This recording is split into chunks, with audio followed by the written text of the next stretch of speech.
I'm sitting, and next to me is Robert Duran. And so why is Robert here? Well, he's going to help me teach this passage this morning out of John chapter 2, and I'm excited for that. So why is he up here helping me? There's a couple reasons. Robert became a Christian in our church about 3 years ago, and somewhere in the time he was saved and a couple of years past that, he got a call to the ministry, and I tried to talk him out of it to no avail. He's enrolled in school right now at Liberty University. In fact, he's studying the Gospel of John, which is pretty good timing since we're going through it. So I'm excited to work with Robert in preaching, and so it's a good thing. And then it falls into one of the core values of our church. And that is that we have a bus ministry. And we've said it before, and it's not like we're going around Riverton picking people up in buses and bringing them to church. That wouldn't be a bad idea. If you have that idea, that'd be fine. But what we mean is if you get hit by a bus, there's someone to do what you were doing. And so as the pastor, nothing would bless my heart more if I got, well, that wouldn't really be a blessing, but you know what I mean. If I wasn't here to see the church go on without missing a beat. That's good leadership, and that's what we're striving for. And so, yep, those are the two reasons Robert's sitting here. And we are in John chapter 2, the very first miracle that Jesus did. And so we're going through John, and the sermon theme through John is soar, because John has, the eagle has a symbol, and the eagle soars. It's the only animal they think that can fly into the sun. And we want to fly and soar closer to Jesus Christ. And so we're going to do so this morning, looking at the Gospel of John, this miracle.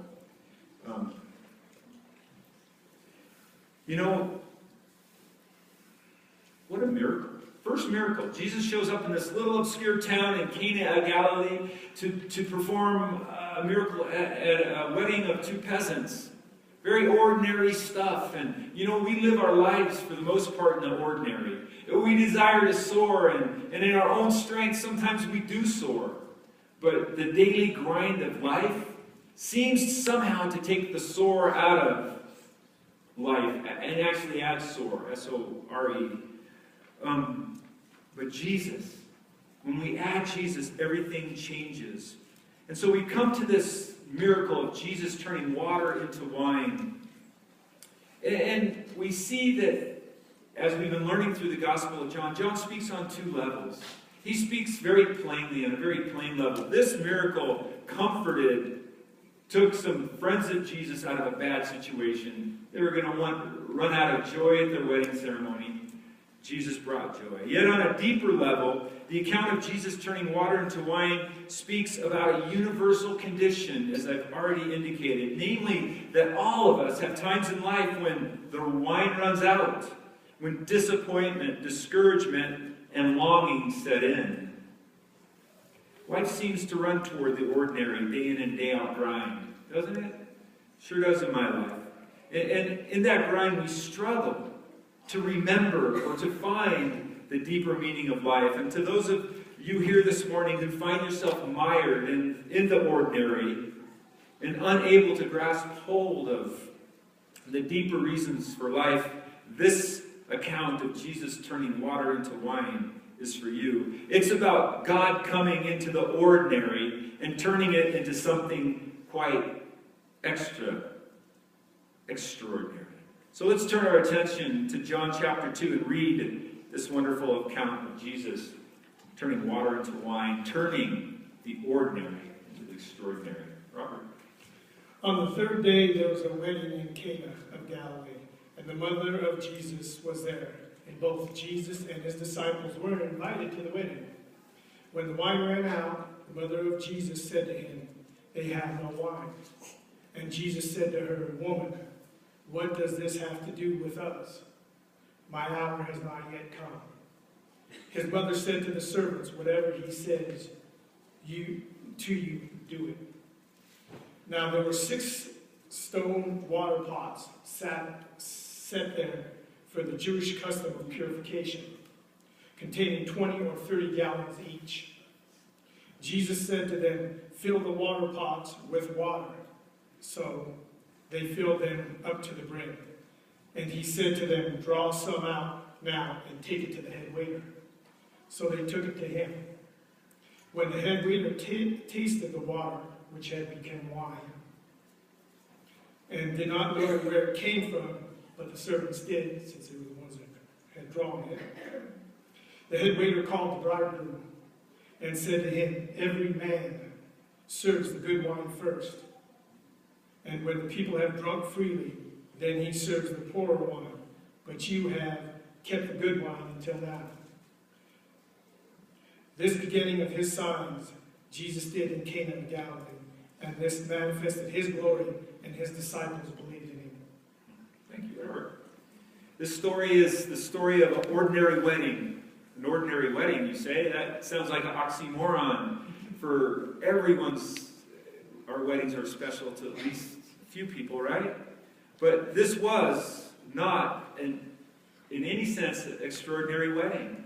It was, as I mentioned, the wedding of a couple peasants in an obscure town called Cana.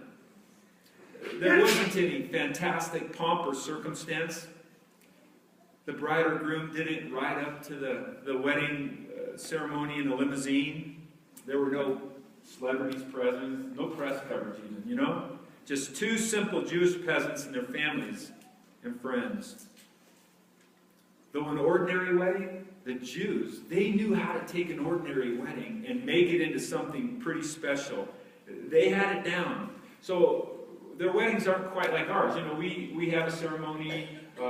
You may kiss the bride and now pronounce you man and wife out of the church to a party and then off on the honeymoon. Well, the Jews did it a little differently. The day of the wedding would come. All day long, the tension and the excitement would build up. Finally, the groom would take he and his groomsmen and go to the house of the bride and collect her. And then they would start heading back to the home of the groom. But it was a procession, and they wouldn't take the direct route. Oh no.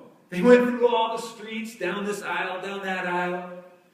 They had people making noise in front of them. They were carrying lanterns. They wanted the whole community to know about this joyous occasion. They'd get back to the groom's house. There would be the ceremony. The next morning, they didn't wake up and run away on their honeymoon. What they did is they started a party. A week-long party. A week-long of festivities. It was a festive and joyous time. And in the midst of this particular wedding, something really tragic happens. Right in the middle of the wedding, we read that the wine ran out. The wine ran out. So what's the point of that? Just this. In the first century Jewish culture, wine was a symbol of joy. Wine was a symbol of joy, not of drunkenness. Sorry. Symbol of joy. To run out of wine at a wedding was a social faux pas of nth degree. You would have been shamed, and this was a society that took shame and honor seriously. You would have been shamed. You would have been known. They would have pointed at you in the square. Those are the people that ran out of wine at their wedding. You wouldn't have been able to show your face. And in fact, I've read that in the first century, if you ran out of wine at a wedding, you could be sued. It was a big deal. When the wine ran out at this wedding, though, something else happened. You see, Jesus' mother was there. Jesus' mother. That's pretty good to have the mother of God. Now that sounds sort of religious, maybe Catholic. But Mary was the mother of God. She birthed the virgin conceived child, Jesus Christ. And she was at this wedding. This woman who heard the angels, or the shepherds tell the story of the angels declaring him. This woman who raised Jesus. She's at the wedding. And Jesus is invited too. Now Jesus had just been baptizing, or was baptized with John the Baptist down in Bethany beyond the Jordan, which was probably 20 miles south and a little bit east, or more east than south. And so they make the trek up. There were at least 5 disciples of Jesus there, and some people believe that Jesus bringing all these thirsty fishermen to the wedding. That's why the wine ran out. So Mary's going to Jesus in front of his friends. Man, you guys drank all the wine. Do something about it. Who knows what is going on? But Mary is concerned for this newlywed couple, that they don't experience the shame. And she comes up to him, "Son, the wine has run out." And Jesus looks at her and says something that's a little bit rough for us, right? Jesus doesn't say, "Hey, Mom, I've got it handled. I got it handled, don't worry." Joseph, Mary's husband and Jesus' stepfather, if you will, is probably dead and gone. And Jesus has been taking care of the family as the oldest son now. And Mary's expecting her son to deal with it. And Jesus doesn't say, "Mother, just like the rest of life, I've got it handled." He looks at her and says, "Woman." What does that have to do with us? A terse, difficult phrase. We try to soften it and say, the word woman in the first century wouldn't get you clubbed if you called your mom woman, guys. That wouldn't go well, right? Don't call your wife woman. I was practicing on my wife this week. I don't know if you can see my nose. I was wondering what happened there. Yeah, don't call Sharon. I should know. Almost 30 years into it. I'm sure. That was rough. So people try to soften the phrase, saying in the first century it wasn't caustic like it is today. And it wasn't. It was a term of respect, of politeness. And in fact, on the cross, when Jesus was dying, he looked down to the disciple whom Jesus loved, most likely John, and said, "Woman, behold your son." So we might say ma'am or madame. The point here, to get, is Jesus did not say mother. Jesus is differentiating himself from his earthly mother. Woman, it's not my time. You are my mother according to the flesh, but really, I'm your creator. You're the creature, I'm the creator. And my time has not yet come. I'm no longer doing things on your time frame, but on my time frame.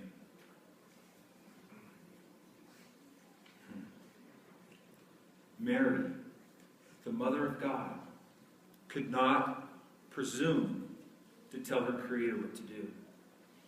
And so it is with us. When the wine runs out in our life, when the joy runs out in our lives, we come to God and we make demanding prayers. If you're the Lord, you would do this for me. I've prayed that prayer so many times in life. Lord, I'm going to hold my breath until you give me the better job, or until this situation's taken care of, or that. I'm just going to hold my breath right now, God. And he goes, "Let me watch." I always breathe again. I can't presume on God, and no one can. God is God always. He isn't the God that came to make sure that the wine in the physical realm never runs out in our lives. He came as the God to show us why the wine runs out in our physical lives. In stating that my hour has not yet come, what Jesus is doing is pointing to the cross. For all through the Gospel of John, when we read the phrase, "my hour has not yet come," it's referring to the cross.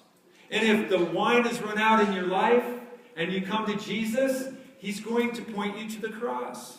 He's going to say, joy will come when you visit the cross. And the reason that the wine has run out in your life is dealt with.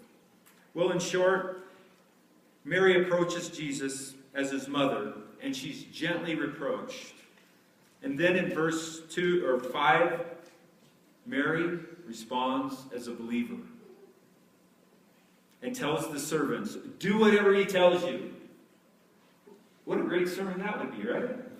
We could preach on that, right? Do whatever he tells you. And so by faith, Mary directs the servants at the wedding to do whatever Jesus needed them to do. And that brings us to our next point.